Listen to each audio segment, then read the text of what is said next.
Hai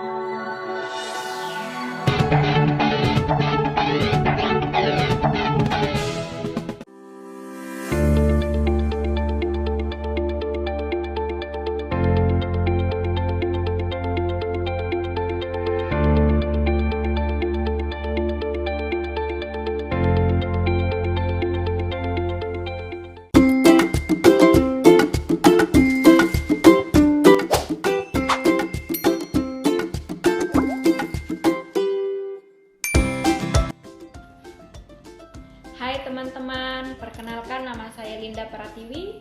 Saya merupakan mahasiswi pasca sarjana Magister Administrasi Rumah Sakit dari Universitas Irun Urindo. Pada kesempatan kali ini saya ingin menjelaskan proses pendaftaran rawat inap di rumah sakit. Kalian pernah nggak daftarin keluarga atau teman kalian rawat inap, tapi kok perasaannya lama? Apa sih yang dilakukan oleh petugas pendaftaran sehingga proses pendaftaran rawat inap itu lama? Di sini saya akan jelaskan dulu prosedur pasien yang menggunakan jaminan tunai ya. Hal yang pertama dilakukan oleh petugas pendaftaran adalah memberikan tarif kamar terhadap pasien. Nanti pasien bisa memilih mau dirawat di ruangan mana, apakah di VIP, VVIP, di kelas 1, kelas 2, dan kelas 3, sambil petugas pendaftaran akan menjelaskan fasilitas apa aja yang didapatkan di kamar tersebut. Kemudian setelah petugas pendaftaran menjelaskan tarif kamar dan fasilitas, petugas pendaftaran akan memastikan ruangan kosong. Setelah memastikan ruangan kosong, kemudian petugas pendaftaran akan melakukan memberitahu perawat di ruangan untuk membooking kamar yang sudah dipesan oleh pasien tersebut. Kemudian setelah membooking ruangan, petugas pendaftaran akan mengisi berkas-berkas. Setelah pengisian berkas, kemudian biasanya petugas pendaftaran akan ini biasanya untuk pasien dengan jaminan tunai diminta deposit dulu. Nah, kemudian setelah petugas pendaftaran menjelaskan kepada pasien kalau pasien harus deposit dulu di awal, dipersilahkan pergi ke kasir. Setelah keluarga pasien atau pasien membayar deposit, baru petugas pendaftaran mengkonfirmasi ke IGD atau poliklinik bahwa keluarga atau pasien itu sendiri sudah melakukan administrasi pendaftaran dan pembookingan ruangan dan pasien siap diantar ke ruangan. Untuk yang kedua, pasien dengan menggunakan jaminan BPJS. Nah, hal yang pertama dilakukan oleh petugas pendaftaran.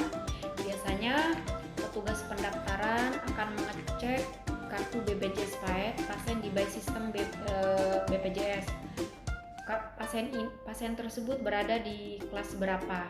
Setelah mengecek, petugas pendaftaran mengecek kelas yang dia peroleh oleh pasien tersebut, kemudian petugas pendaftaran akan menjelaskan ruangan yang diterima oleh pasien itu, dan kemudian dijelaskan juga fasilitas-fasilitas yang diterima di kelas yang diterima oleh pasien. Kemudian setelah mengecek dan menjelaskan fasilitas kamar, petugas pendaftaran akan mengecek ruangan apakah ada yang kosong atau tidak, lalu kemudian mengkonfirmasi ke perawat ruangan untuk membooking ruangan tersebut. Jangan sampai sudah di booking tapi pasiennya masih ada.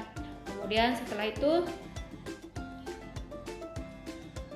pengisian berkas dilakukan. Setelah pengisian berkas-berkas, kemudian petugas pendaftaran mencetak SIP atau surat eligibilitas jaminan BPJS.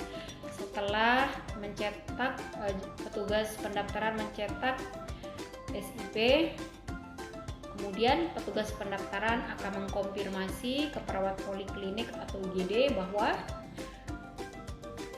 pasien tersebut atau keluarganya sudah melakukan administrasi pendaftaran. Nah, kalau pasien yang menggunakan jaminan dari perusahaannya, biasanya hal yang pertama yang dilakukan oleh petugas pendaftaran adalah mengecek surat perjanjian kerjasama perusahaan.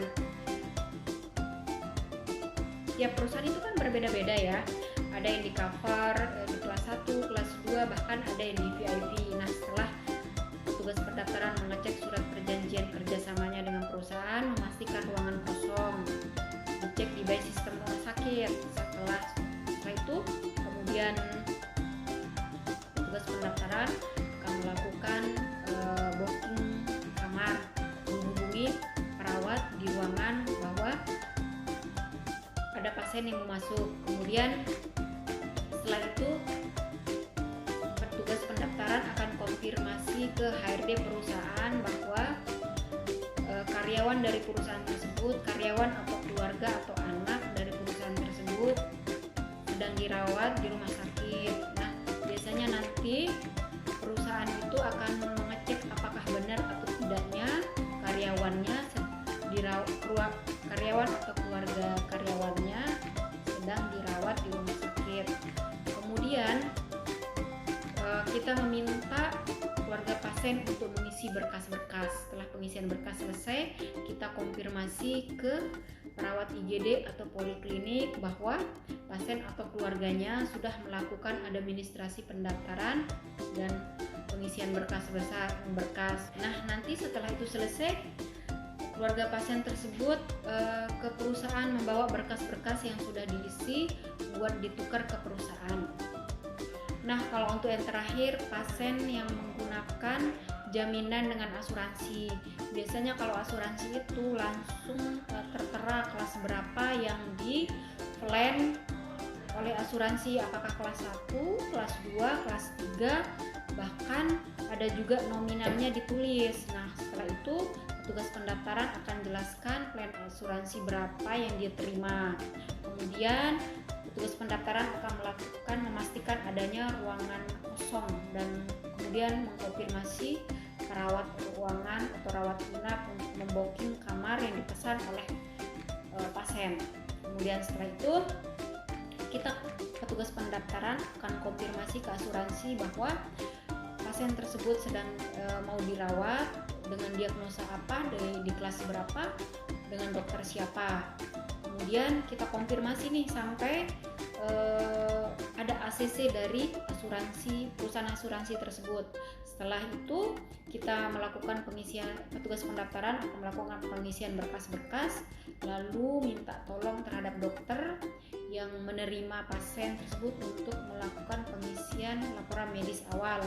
Setelah laporan medis awal dibuat dan diisi, kita konfirmasi ke perusahaan asuransi untuk menerima surat balasan ke asuransi untuk menerima surat jaminan awal. Nah, seperti itu teman-teman. Itu sebab kenapa petugas pendaftaran itu agak lama menerima pasien rawat inap. Jadi setiap jaminan yang digunakan oleh pasien itu prosedurnya berbeda-beda. Semoga bermanfaat penjelasan saya ini. Sekian dan terima kasih.